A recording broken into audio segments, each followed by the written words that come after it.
Hey friends, welcome back to the Live with Audacity podcast. I'm your host, Melissa Stewart, and you're listening to episode number 38. Before we dive in, I wanted to take just a moment and ask you, have you ever been in a place where you're not quite sure what your purpose is? Or maybe you feel like you might know, but you feel stuck. Stuck in your current job or business? Stuck doing this for right now until things get better? Or just stuck not really knowing what the next step is? Well, if this is you, listen up. I have a powerful 2-hour Prosper with Purpose intensive session that I am offering right now for just $125. Together, you and I will dive into who you are and what you want to be doing, what's holding you back from getting exactly what you want, and together we'll do a dream life visualization to discover what your customized dream life looks like and start working on getting you there. Some of the women I get to do this session with discover they already know exactly what they really want. They just need permission to do it. And then others aren't even sure what success looks like to them. They have completely forgotten how to dream. But I promise, with this call, you're going to walk away with actionable steps to start working toward your dream life. And that's worth way more than $125. So if you are interested in this and you want more information, go to livewithaudacitynow.com. Okay, on to today's episode. Today I get to talk to Kelly Sisson, mental health therapist and social worker, and she tells me about how her deep desire to change the world is what led her to social work. We also dive into the current issues surrounding our country a bit. After all, we are just two white women doing the best we can, but we dig into our biases, where they come from, and why it's important to have the courage to confront them in order to be the change we want to see in the world. Let's dive in.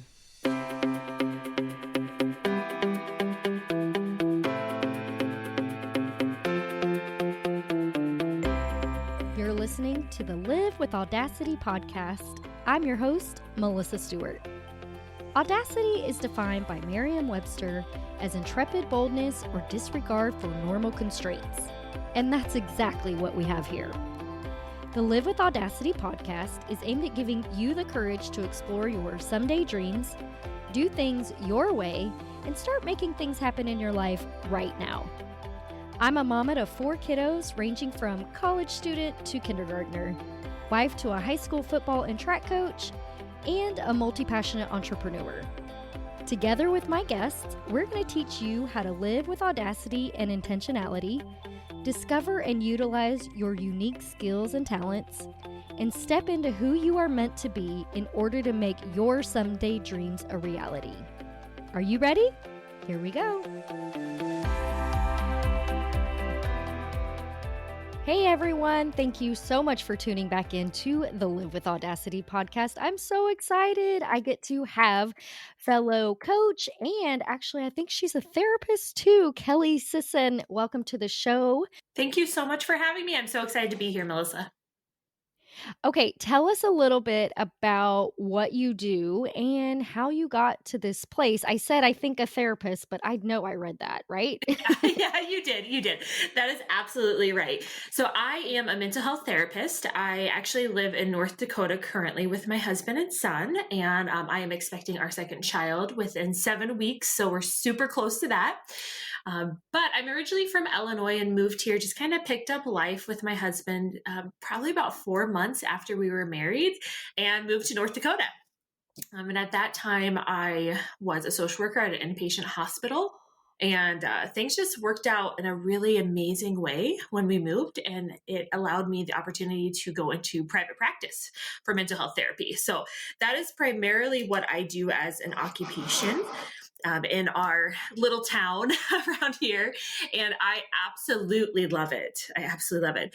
But my podcast, Kelly and the Encouragers, is definitely a passion project, and it gives me a way to connect with people. I'm sure, as you know, Melissa, like in a different way than we typically do in life. And so it's been about 2 years almost now that it's been going. It's been so fun to be able to manage that and to meet so many new people.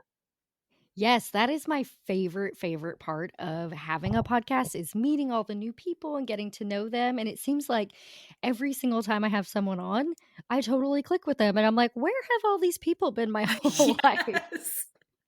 Yes, I 100% agree. I'm like, this is my new favorite person. I think that every single time.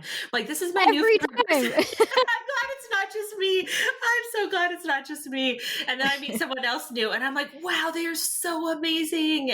And to think we wouldn't have the opportunity to meet if it wasn't for the podcast, truly. Yeah, that's so awesome. Okay. So tell me about the podcast, like, what's it about? Who do you talk to? Things like that. Yeah, absolutely. You know, the idea of Kelly and the Encouragers, it was something just kind of started to kind of fester in my life. And I wasn't 100% sure where I wanted to go with it, but I knew that I wanted to start a podcast and be able just to connect some, at that time, amazing people I knew in my own life with listeners across, the US and the world. But it took me a bit to really narrow down what it was that I was really looking for. And what I noticed in my own life is that encouragement has played a major part. I wouldn't say that I've been a natural encourager my entire life. Certainly, I think it was probably always underlying.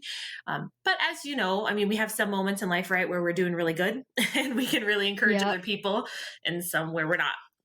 And so, as I started to look into the podcast a friend recommended, they were like, well, what if you do it about, encouragement and you call it Kelly and the Encouragers?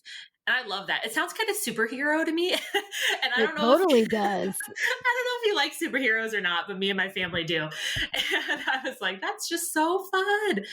So the basic goal behind it is truly just to spread encouragement throughout the world. I just 100% believe that in order to change the world, we need to be able to surround one another and encourage one another. And this is a way that it allows me to really connect people.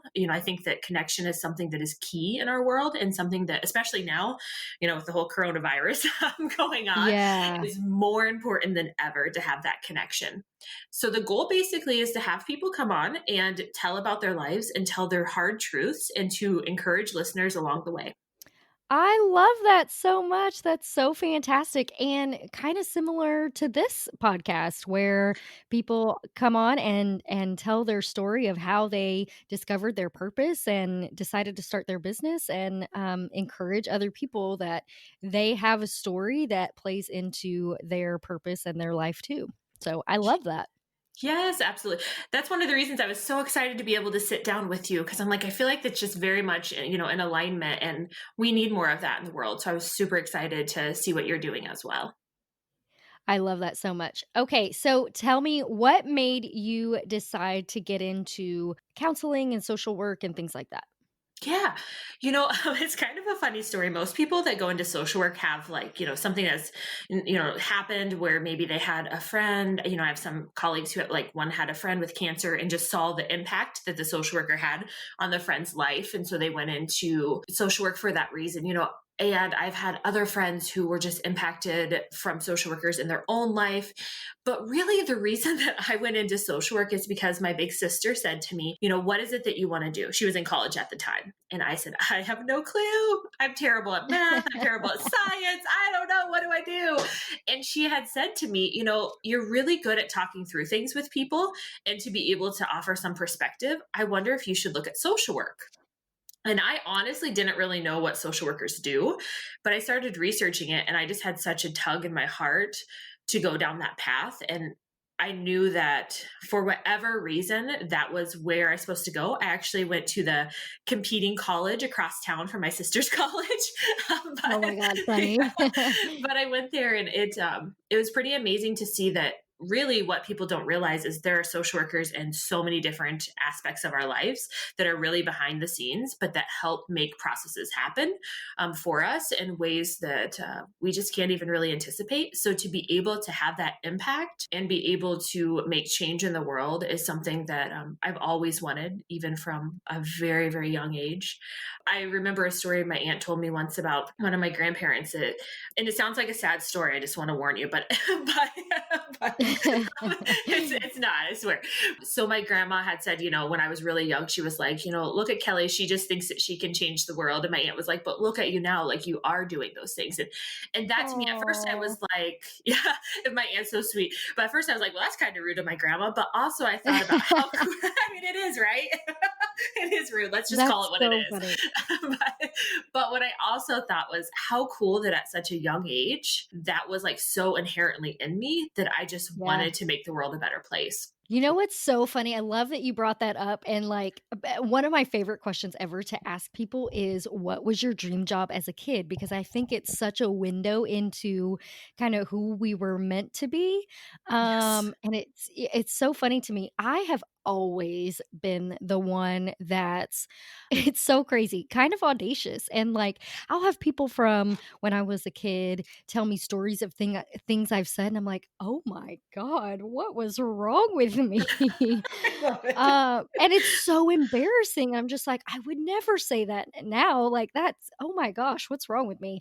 But, like, watching movies and shows and things like that, and things that these people went through and their mindset, and I'm just like, "What is wrong with these people? I don't understand. Why would you ever put up with that?"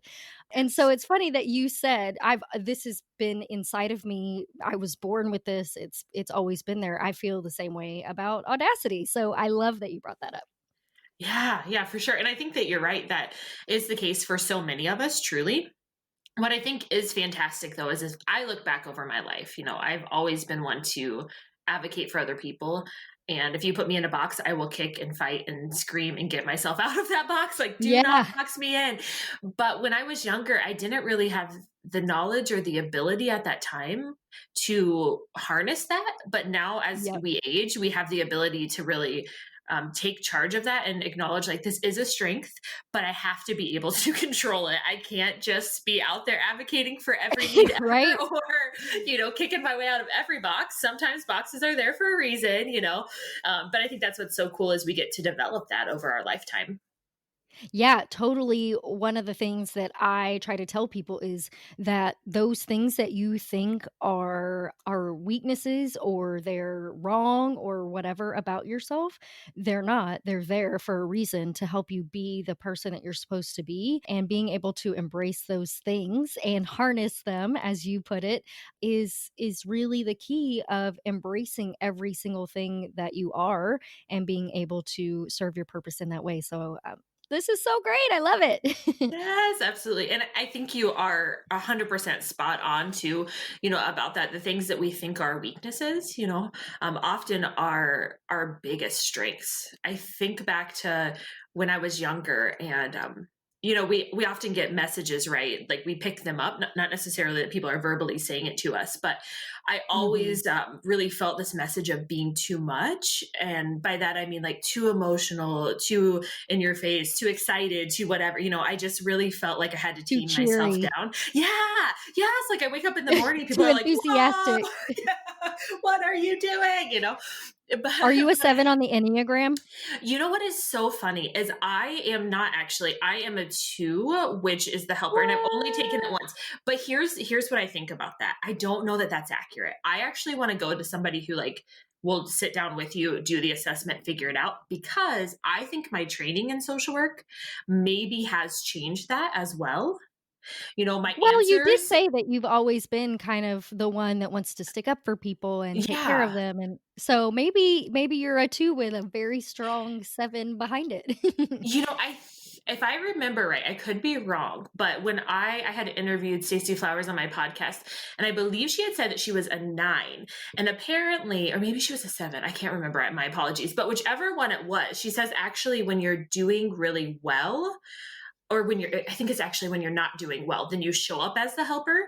But when you're doing really well, then you show up as whatever it was. And I'm not familiar enough to like explain the Enneagram. Feel free, Melissa, if you are. But Interesting. that was yeah. Okay, no. So I was like, I need to dive into this more and like learn. Like maybe that's what it is when I'm doing well or not doing well, I'm showing up in this way, whichever way it was. And it was just really fascinating. I'm like, I need to know more. I need to know more about this Enneagram. Yeah, it's so cool. I actually need to get, like, an Enneagram coach on the podcast because I think it's totally Yeah. fascinating. Yeah, that would be great. I hope that you do that.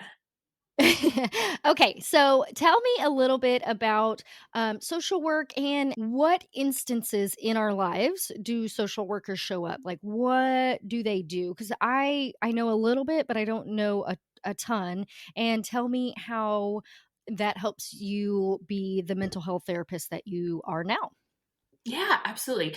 It's really interesting with social work. I wish I could give you guys a visual of all of the different jobs that social workers are doing. I mean, we're talking they're working in large companies, they're working in hospitals, they're working in clinics.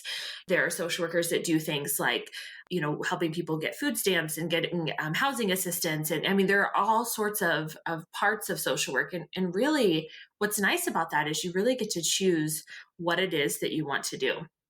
And so when I look back over my career, I started out my very first, I'm not sure this was a great idea, I got to be honest, but my very first social work job was in home health and hospice. And it was absolutely a fantastic experience.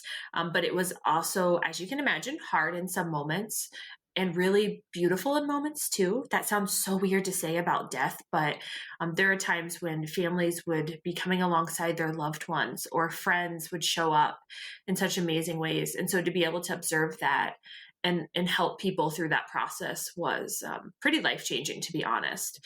And Yeah. I'm not sure I knew enough to be doing that job at that point. Now that I have some more knowledge about things, I'm like, Right? who thought that was a good idea? But it was, but in the moment, I'm sure I was able to, help support him. I just think that now my skills are a little bit more enhanced as we, move through our career. But I did that, and I worked in a medical hospital on a cardiac unit. That was fascinating. I loved that. I worked there for several years. I worked in a dialysis unit as well for several years. As you can see, I was drawn towards the medical aspect of things. I'm not Mhm. 100% sure why that is. It just is kind of how life worked out. I could never be a nurse. I don't know about you, but I could never be a nurse. I have Girl, so I have had this conversation have so you? many times. Yes, and I'm Yes. like, I love the idea of being a nurse, and I truly always wanted to be either honestly, I've wanted to be everything, but one of the things that I Yes. always wanted to be was a sonogram technician. Oh yeah. Um, oh my god, I'm so fascinated by that. But Yes. then I also thought, "Ooh, what about a nurse?" Because I think that's so I would love to be like a L&D nurse, but, like, to Yeah. get to that point, I'm just not a like, I had a friend that went through nursing, and I was like, "Yeah, no, I don't think that's for me." Yes. Yes, I did too. One of my roommates in college, she was in the nursing program. And, I mean, don't get me wrong, we obviously had homework for social work as well, but I would be finished and she would be up for like hours. And I would think, like, I don't know how she's doing this. I would support her, of course. Like, this is wild. So, yeah, so I couldn't do Yeah. that part of things, but I do find the medical world fascinating even to this day. And so, Yeah.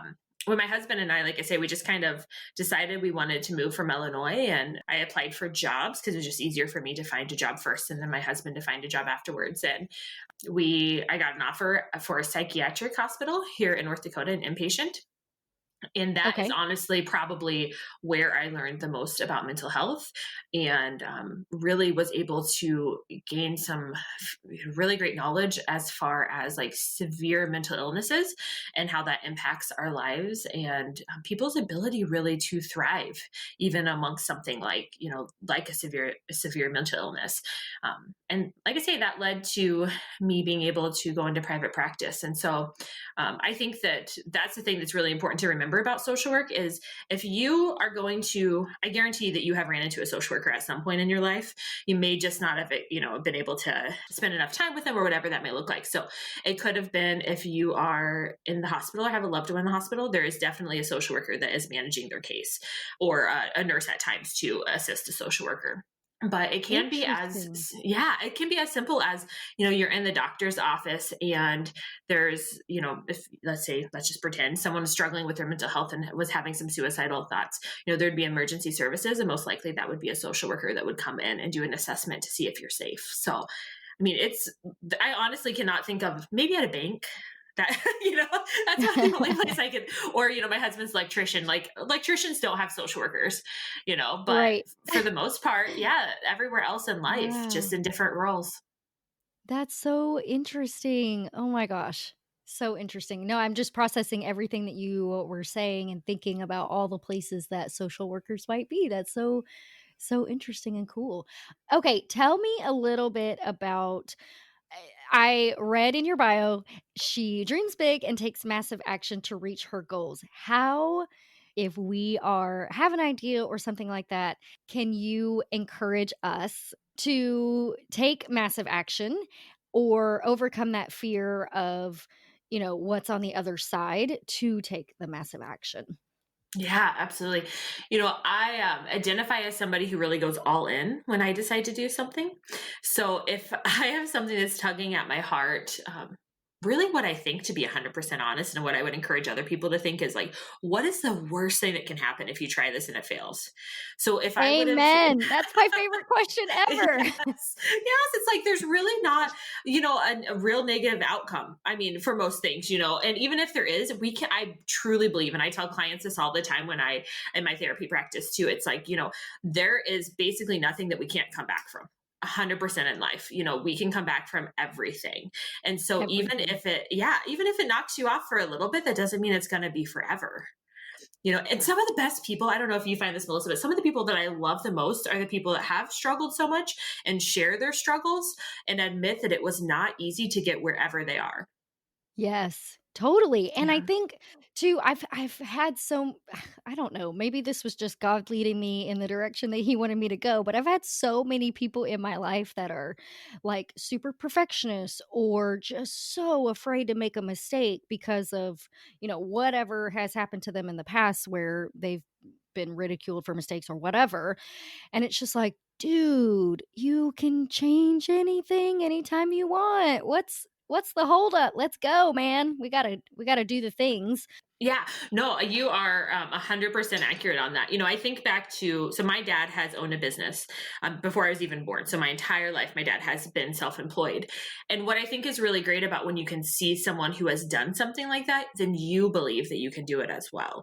And so if you don't have somebody in your life who is doing whatever it is that you want to do, then I think it's really important to look outside of our community and say, like, who is doing this? Like, I think about, I've used this example so much, but do you know who like Jenna Kutcher is? Do you follow her Oh, of online? course. Okay, Yep. yeah, she is just the best. I love her. But when I first saw that her and her husband spent a month in Hawaii at like their second home, and her business continued to build, continued to thrive, she didn't necessarily have to work the entire time. I thought, what? That's possible?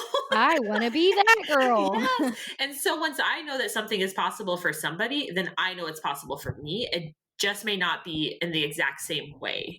That's what I think is really important, is to not compare our journey to their journey, but to know, like, this is a potential outcome. So how do I want to get there? Yeah, I totally agree with that too because and this is what I teach too, is that your journey is of course your own, but we all have unique characteristics and skills and dreams and all the things that really are woven into what our purpose is. And when you stop looking around at other people to see what they're doing, and you really kind of get those blinders on your own paper and say, okay, what am I doing? How do I want to do this? How do I want to live my life and run my business? Then you can make it truly whatever you want, whether that's, going to live in Hawaii for a month or, whatever you want it to be, you can make it yours. Yeah, absolutely. And that's the best thing, I think. If you asked me even 5 years ago, even we'll say even 2 years ago, if I thought life could be as good as it is now, I would have told you no. And I want to be really clear, like, life is not perfect at all. Like, Of we course. recently we recently had a leak in our house and it was a mess. I mean, like, life is not easy, but it is so, so good when you are truly doing what you feel like you're called here to be. And when you feel, that comfort in knowing, even if you're not exactly where you want to go, that you're taking steps towards that, even in small ways, just really changes, I think, life perspective in general. Yeah, and I think too that so many people get hung up on the idea that, oh, if I do what I want to do, then, I'm not serving other people the way that they need to be served, or it's supposed to be hard, or um, just things like that. And that's a limiting belief that we have. Um, and I think that we get so caught up in the whole like our lives are supposed, especially, I'm going to say religious people. We Yep, yep. think, we think that we're supposed to live God's will, and God's will is always hard. And it's like, Hmm. no, man, no, that's not how it's supposed to be. We are supposed to live into his purpose for our life. Well, he gave us all these unique gifts and talents for a stinking purpose. So, like, use them, don't go against them, right? Because that's just makes life harder. And I don't know. I Yeah. think I think it's hard for people to understand that they can serve so many people and be happy at the same time and, feel good about it. Yeah. And in fact, I would almost say that I don't think that we can actually serve people well if we're not showing up for ourselves in a really healthy way. I think it extremely impacts our ability to, I'm going to backtrack real quick. I was just in, a Facebook group earlier for therapists, and there have been some really hard things that have happened, and we don't have to get into all of that, but in our country right now, Mhm. and people were saying, I don't want this to be talked about. I don't want that to be talked about, whatever that may look like. But I think what's really important is that we have to be able to acknowledge like where we are at with things too, and to be able to feed into ourselves in order to be able to do that. So for instance, like for me, that looks like I cannot avoid all social injustice just because it's hard for me in some moments. In fact, if I embrace that it is hard for me, then I can show up and say, you know what, I don't know the answers to this right now. I have no clue where we're going to go, how we're going to get there, but I'm going to be supportive for you. And to be Yeah. able to be more of just a human. That's what I always think it comes down to. Like just being a human, like accepting that we do need to show up for ourselves in order to show up for other people. And we can also say, this is really hard. Yeah, totally, right? Because in the current situation and things that are happening, I of course want to be supportive and talk about it and do the things. I got to be honest, I'm totally terrified I'm going to say the wrong thing. Totally Yeah. terrified I'm going to say the wrong thing. So I say nothing, which is also not okay, right? Yes. Um Yep.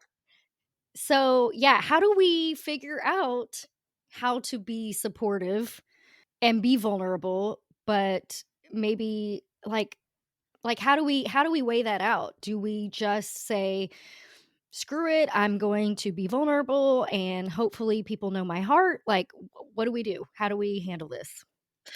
It's funny that you asked that because I've been thinking about this a lot lately. And I will be 100% honest. Are you okay with me saying kind of what's been going Of on? course. Yeah. Okay. I just want to make sure, I'm not sure what your audience is, and so I don't want to alarm anyone. But as we know and as we have seen recently, unfortunately, there have been disproportionately unjustified killings of Black men, especially Black women as well. But and so recently with George Floyd, it has been heartbreaking to see and to know how to be supportive and to not overstep and all of the things. But it makes me think of a conversation that I had with a friend. This is probably 3 months ago. And I have to be 100% honest. I felt uncomfortable for those same reasons. I know my heart. I don't want to offend anyone. I want to love everybody. But the Yeah. reality is, if we don't start having those conversations and if we don't fumble through that, then we're never going to learn how to actually face what is going on and to actually be an ally. And so that has been hard, even as a social worker. So even as somebody who is trained, and being aware of culture and being aware of race and, being very inclusive, it's very hard to actually verbalize what you want to say without feeling like you might potentially be overstepping. Or being sorry, I was just going to say or being unintentionally offensive. Yes, absolutely. Absolutely. So what that has looked like for me is I have started to read. And I think the thing about that is that if if you're talking to somebody, like you say, who does know you, they're going to hopefully know that that's not what you're meaning. But at the same time, there's almost this balance in not expecting people who have had different life circumstances than us to educate us about their circumstance. And so we have a duty, I think, to be able to learn. So for me, that looks like I started reading Me and White Supremacy, and I wasn't able to get through very much of it yet, to be honest. I'm on like section one, or excuse me, it's part one, section six is where I'm at right now. And it was like soul crushing. And to know that I have the ability just to shut that off and walk away has felt so unfair to me. I even actually wrote a post about it Right. this morning because that just seems so unfair that I have that privilege of being able to just say, you know what, this is too much right now. So I need to shut this Yeah. off. Like, I mean, come on. Like there, people who are impacted so negatively by white supremacy do not have that ability. And so that I do not take that for granted at all. And in fact, it has helped me to want to educate myself more and to want to really instill in my son having really good perspective and knowing that I remember my dad, of course, this was like back in like the 90s, but still I remember him saying to me when I was very, very young, there are good people of all races and there are bad people of all races. And just because somebody is white, black, whatever, like that doesn't mean that they're a good person or a bad person. Like you need to judge people by your interactions with them. And And their character. right, right, exactly. And so that has stuck with me. And that's something that I so desperately want to stick with my son as well, is that like you give people a chance, and as much as you can, you check yourself on biases because they're going to happen. I mean, we can't deny the fact that they're going to happen. So you check yourself on it, and you do your best that you can to stand up for people when you may be able to and they may not be able to. So there are some situations where as a white woman, I may be safer, then I need to use that in that moment. I'm not saying that's easy by any means, but it feels just so necessary to me, especially right now. This has been going on, as you know, forever, but I've never seen the outpour of support and we need to get this to end and stop immediately as I have within these last couple of days. And it almost is overwhelming emotionally to think about how many people are hurting right now and how many Mhm. people so desperately want to be able to help and just don't know how. Yeah, totally. I'm so on the same page. And I actually I woke up this morning thinking it's so crazy. I've been watching the Netflix show Mrs. America, and it's all Ah, about the ERA, the Equal Rights Amendment, and women fighting against each other for it and things like that. And it made me think about how years ago women were always race has been a thing, right? yes. Um, all up until 30 years ago, and sometimes still today, the sexism, sexist thing has been a thing, and it just made me realize that I'll be totally and perfectly honest.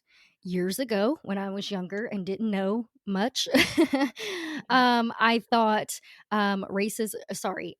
slavery happened so long ago. I, have never been a slave owner. Um, you know, um, it's time to let that go, sort of thing. But years later, I learned about epigenetics and things that happened to our ancestors really do affect us. And they change our Absolutely. DNA and things like that. And so I woke up this morning thinking about that in terms of being a woman, um, and how a lot of times we even still put those boundaries on ourselves and, see ourselves in a way that is not beneath men, but just like a supporter, of men, Right. not our own person. And I catch myself not thinking that because I totally am a feminism Yeah, yeah. feminist, which, by the way, that word also gets a bad rap, but Yes. if you have your own business, then you're a feminist. Anyway, Mhm. we won't get into that, but no, it just made me really realize that I hold myself back because of the history in this country. Sometimes I do, because it's in my mindset, right? That, I'm not supposed to do that, or I'm supposed to be the mom and, take care of the home and blah, blah, blah, and do all that stuff and have a business, right? And my husband is incredible and helps in every single way. So that's not what I'm saying. What I'm saying is, my own mindset has held me back. And so then I think like, oh, I'm totally getting it, that the way that we behave in the world is from our ancestors, right? Like, white people act the way that they do a lot of times because it's literally ingrained in us DNA wise, because it happened for so long. Not excusing whatsoever. What I'm saying is that we have to analyze that and be like, and when you said realize our biases, that's kind of where I'm going with this, is that we Yes. need Yeah. to understand that, naturally we have biases, period, end of story. And we, Right. like you said, we need to recognize those and say, no, I have to change my mind. I have to see this in a different way, because you're right. I love people and I want to Yes. love everyone. I love every single person, I've that I can, until you give me a reason to not love you. Right. Um, right? And so I just want to reiterate that we do have those biases, period. We have those biases Yes. about ourselves, we have those biases about other people, and recognizing those and digging into where they came from or why they're there, and consciously changing our mind about it is the first step. It's the first step that we have to take, and being honest with ourselves and admitting that they're there. Yes, absolutely. And no one is responsible for that except for us, 100%. And so that's what I think is Right. really important too, is to take that responsibility. Like you say, like we are responsible for challenging those. And if we choose not to, then that's our responsibility as well. And you get to choose that. Um, but that's just, I mean, it depends on, where you want to go in life and what your thoughts are, and who you want to be, really is what I think it boils down to, is, who do you want to be? So if, like for me, I call myself like a hippie at heart. Like I really do want good things for everybody. So if that's the case, then I have to be willing to want good things for every person. I can't Right. just say that and not actually work towards that. And so that is a big part of it, for me. I would like to, if we have a minute here, to share a random Yeah. story that happened. So recently, my car, like I say, life's not perfect. My car broke during a pandemic, right before we're about to have our second kid. I'm like, this is perfect timing. With really, it's supposed to be like socially distancing. How are we gonna get a vehicle? So anyway, we figured it out. We were, the car place was open, whatever, the dealership was open. So we ended up getting a new Which, by vehicle. the way, is crazy, right? Yes. I honestly, the problem is, I still have to work from home. I'm in North Dakota. So when people hear this, if you're in an area that is more of like a hot spot, it's going to seem really weird that we're continuing on with life. I 100% get that. So I want to acknowledge that first. But I have to be able to get my son to daycare because my husband works such long hours. And so because of that, we have no option. We live in the middle of nowhere. I mean, we have to Yeah. be able to have transport. So anyway, we got it figured out, but we were heading back home. And I was following him in my new vehicle. I had it for like, honestly, 20 minutes. We were on this back road. It was somewhere that I hadn't been before. Typically in North Dakota, the speed limit is 65 on just like a normal highway. It's 75 on the interstate. But anyway, so I was going 65, actually 66, because I thought that's what the speed limit was. Well, let me tell you, it was not. And my husband was in front of me going way faster than I was. And I saw a cop that had slammed his brakes on when he saw my husband and was going to pull him over. Well, I was going behind him. I had no clue I was speeding. And so, of course, the cop pulled me over, one, because it's easier, right? But also, I really do think there's a possibility that it is easier to pull over a woman than a man.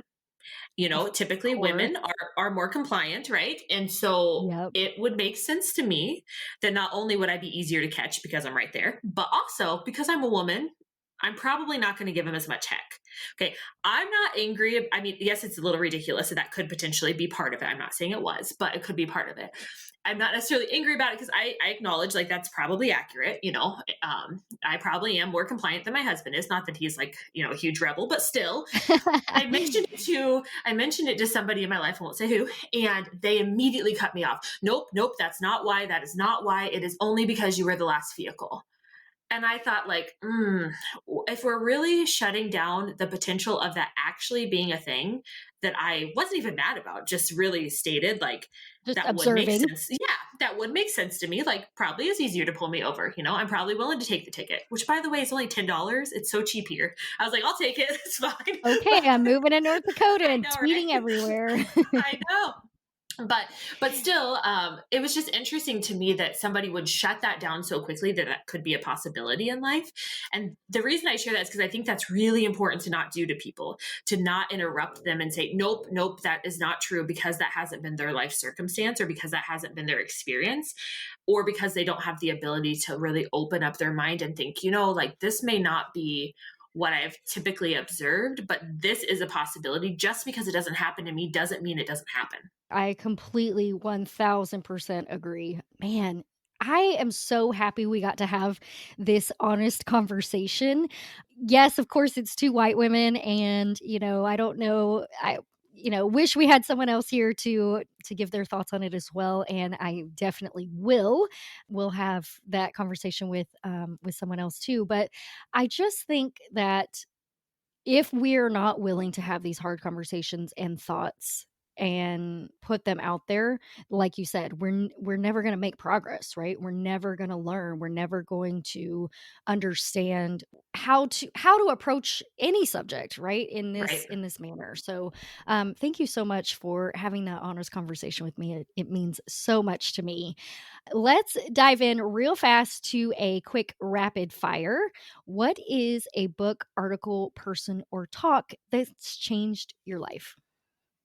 Oh goodness, right now I'm reading Jen Hatmaker's new book, Fierce, Free, and Full of Fire. And it is like, oh, it is so spot on right now. It is so spot on. So that is absolutely, I don't know that I would say necessarily, I guess I would say changing, but more so just supporting what I've been feeling, and having somebody having the guts just to say it has been Yeah. amazing. I love that. I love that. I think that's really important too, right? Is like so many things we think inside of us and then we read it in someone else's book or, hear it in their talk or something and we're like, "Yes, I've been feeling that my whole life. Thank you for pointing it out." I Yes, I love yes, that. 100%.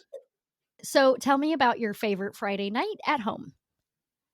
Ooh, favorite Friday night at home, typically would be, either sometimes we'll get pizza or we'll just cook a real simple meal, and then we'll get a family movie. My son really loves movies and he loves Scooby Doo. So recently rewatched the new Scooby Doo movie, and so that's honestly, my favorite, especially with North Dakota in the winters, I would say. That's awesome. So, do you know what this second baby is? A boy. Yep. Oh, It'll be another a boy. boy Yay. too. Yeah, yeah. My son And was not when are overly you due? excited. I am due in July. I'm due in July 18th. So, Okay, so funny that you said that because I have 4 and the 2 uh oldest are boys and they were just 2 years and 7 months apart. And so when we uh went to find out if it was a boy or a girl, I was like, it's a girl. It's got to be a girl. yes, It's so a girl. And then they're like, it's a boy. And I was like, okay, then. Not yes, totally excited about that, but yes. I okay. get that. I And get that. then I was married to my second husband, and we went to find out if it was a boy or a girl, and they were like, "It's a boy," and I'm like, "You've gotta be kidding me." I love that. I love that. Yeah, yeah. Well, I'm glad that you say that too, though, because there's a lot of people that feel that way and feel really bad about just Bad about acknowledging feeling that way? that. Right, Mm-mm. right. But the reality is that's just a normal response, and obviously we're always thankful for our kiddos and love them Of so much course. and would not change it for the world when they're here. But sometimes we just want to have a different experience too, and there's nothing wrong with that. Words right out of my mouth. Oh my gosh.